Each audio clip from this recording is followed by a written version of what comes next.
Número 4, continuando na correção. Um carro trafega numa rua conforme mostra a figura.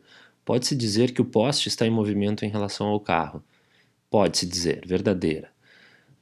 Sempre simples de pensar na afirmativa recíproca, na afirmação inversa. Então, se tu puder dizer que o inverso aqui, que o carro está em movimento em relação ao poste, então o poste também estará em movimento em relação ao carro. Já que o poste fica em repouso em relação à terra e o carro move-se em relação à terra, como diz a questão, né? Trafega numa rua, então ele também se move em relação ao poste verdadeiro. Poste se movimentará em relação a ele, pois é recíproca, tá? Questão número 5 aqui. O que está acontecendo aqui? Deixa eu diminuir o zoom. Tá, vou botar o zoom aqui.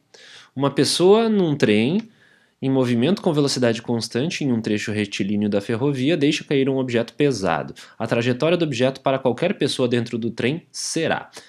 Novamente uma questão do estilo daquela da bomba lançada pelo avião. Mas aqui, dentro do trem, a gente pode... não precisa se importar tanto com a resistência do ar ou não. Isso não vai alterar tanto na resposta. E também a questão de ser um objeto pesado que deixa a resistência do ar mais... menos importante na análise do movimento desse objeto. Então, vou desenhar aqui, mais uma vez, como é que seria dentro do trem, né? Eu fiz aqui esse cubo, esse retângulo para representar o trem e botei um referencial que anda junto com o trem, tá? Ele está estacionado, esse referencial, no trem. Então, o trem está em movimento. Mas, para uma pessoa que está dentro desse referencial aqui, o que ele vê? Vê uma bolinha cair na vertical. Então, uma bolinha fazendo o seguinte desenho. Né? Foi lançado aqui. Segundo, como é que cai na vertical? Só vai diminuindo o y, né? Então, ele vai ver uma posição ali, outra aqui, outra mais para baixo e depois, sei lá, tocou no chão. Então, a gente vê, se a gente for olhar a questão da posição X dele, não mudou nada. Posição X aqui no referencial, ó, sempre foi a mesma, né? Para essa posição, para essa, para a posição 1, para a posição 2, posição 3. E para a posição 4, o X é o mesmo, tá aqui.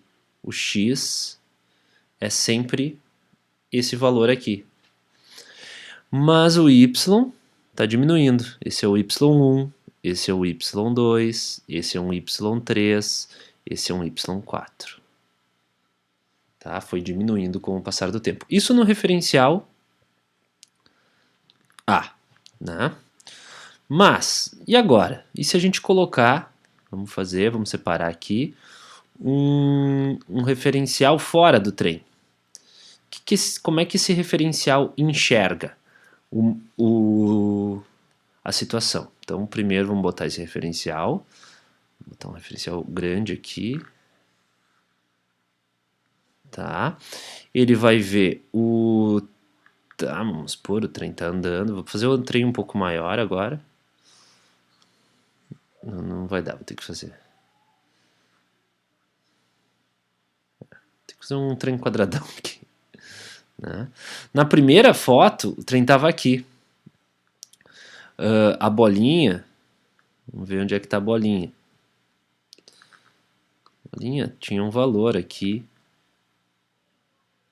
né, em X. O que vai acontecer? Depois esse troço vai andar, deixa eu andar com ele aqui. Primeiro vou selecionar todo ele. Aprendendo a mexer com as ferramentas. E vou colar ele para o lado. Ele vem para baixo aqui, para não ficar sobreposto, mas eu vou botar ele sobreposto. Então, essa é a primeira foto, mas essa é a segunda. Mas agora, o que aconteceu na segunda foto? O Y tem que diminuir. Né? O Y tem que diminuir na terceira, o Y tem que diminuir mais ainda. Então aqui é a terceira foto. Deixa eu mudar o Y antes que eu esqueça disso. Então, opa. Aqui. Então, primeira foto. Vou trocar a cor, ó. Vou botar em cores diferentes aqui. A primeira em azul, a segunda, para diferenciar, verde e a terceira em vermelho. Tá? As três posições, vou fazer mais uma em branco. Aí a gente fica com as mesmas 4 posições que a gente tinha antes. As 4 fotos, os 4 instantes, né? Faltou só a bolinha aqui no quarto. Tá, mas depois eu faço isso. Vamos ver aqui. Veja. Eu tenho que mudar a bolinha. A bolinha aqui caiu um pouco. A bolinha aqui caiu mais um pouco. E na terceira, a bolinha tocou no chão. Então o que a gente teve nesse referencial aqui? Tivemos o seguinte. Um y que está diminuindo. Aqui é o y1. y2 diminuiu mais ainda. Aliás, em 3 diminuiu mais ainda, né? Em 4 tocou no chão, não pode diminuir mais que isso. Então, igual antes, o y vai diminuindo. Só que agora nós vemos o quê? Um x aumentando. 3 e a posição 4 também. Aumentando aqui. Então, se a gente ligar aqui esses pontos, vai ficar uma parábola. Tá? Então vai ficar algo parecido com uma parábola, que é uma curva, tá? Que a gente aprende em matemática aí mais pra diante. Tá bom, gente? Então, novamente aquela questão clássica de trajetória dependente do referencial.